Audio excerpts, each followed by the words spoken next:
Всем привет! Сегодня обзор на каолин Костанай. Цвет у каолина традиционно белый. Некоторые кусочки имеют слегка сероватый оттенок. В глиняной пыльце. Немного руки пачкает. Каолин плотный. Чем мне нравится этот каолин, то что им можно и похрустеть, и насладиться вкусом.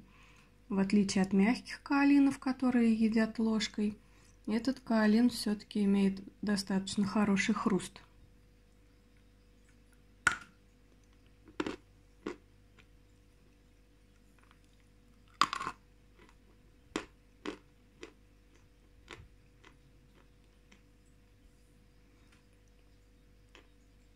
Во рту хрустит недолго, сразу залипает, превращается в тугую-тугую жирную массу. Вкус сливочный, как будто рассасываешь кусочек сливочного масла. Есть нотки разнотравья.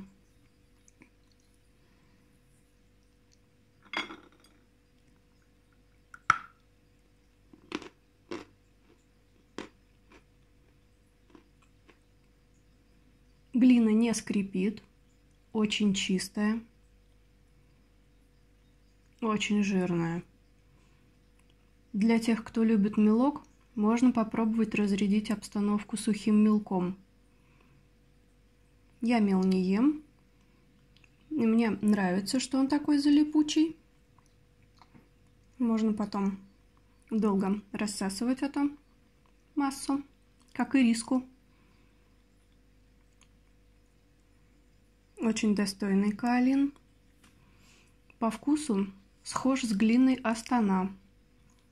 По мне так почти как одно и то же. Такой же сливочный, жирный, чистый, сладковатый. Все, кто любит глину Астана, думаю, также увидят сходство с этим каолином. Всем спасибо за просмотр. Всем пока!